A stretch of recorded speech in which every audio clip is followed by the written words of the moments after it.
It's time now to see what is trending in these digital streets. First up is Nicki Minaj. Nicki Minaj is defending British singer Jesy Nelson. You might remember her from the group Little Mix. The two have a new song out called Boys.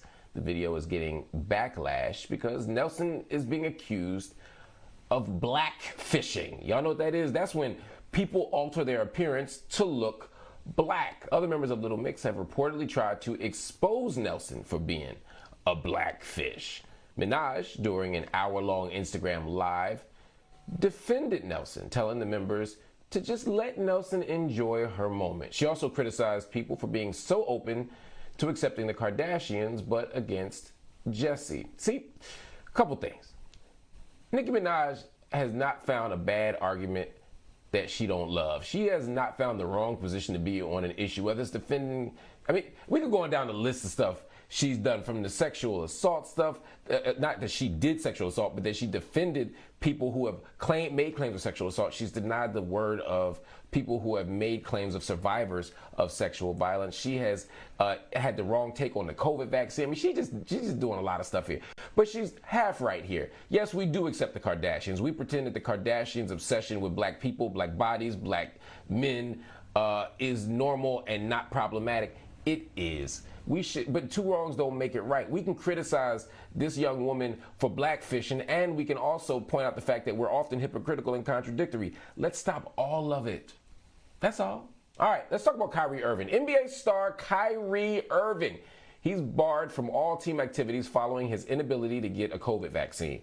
Not inability, unwillingness. Brooklyn Nets general manager Sean Marks spoke out today, stating that the Hooper will not be able to participate in the team's games and practices until he gets vaccinated or until the NBA gives him an exemption. If not resolved, the situation can possibly cost Irving millions of dollars. The digital streets responded to the bar, including Donald Trump Jr., who tweeted, "Kyrie just sacrificed more than Kaepernick ever did." First of all, that's dumb. He hasn't sacrificed anything. He hasn't lost any real money. The season hasn't started. I guarantee you, Kyrie, when that money start fading away, he gonna play.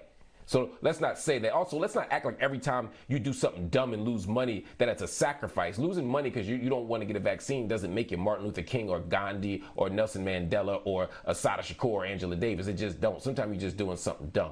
Now, Kyrie Irving has every right to not want to get the vaccine. He has every right to want to sit out. And then the Brooklyn Nets have every right to say, we're not going to let you play half the games. We need team chemistry. We need cohesion. You can play when you're ready or when you get the exemption. That's cool. I think both teams have a right to do what they want to do. But let's not pretend that Kyrie Irving is acting out of some grand moral principle. He keeps telling his teammates, according to reports, that he's going to get the vaccine. He just never shows up to the vaccination. That tells you something. Also, this is somebody who used to say the earth was round. I'm sorry. This is somebody who used to say the earth wasn't round. This is somebody who used to say the earth was flat. He was a flat earther. He's also somebody who's been seen hitting the like button on the most bizarre conspiracy theories. This isn't vaccine hesitancy. This isn't a reasonable suspicion. This is Bonkersville that Kyrie Irving is entered into, and he's allowing himself to be used as some weird martyr for people who don't like science or believe that dinosaurs existed. So you know what, Kyrie Irving, I respect your choices. I just don't agree with them, and you're going to have to live with the consequences.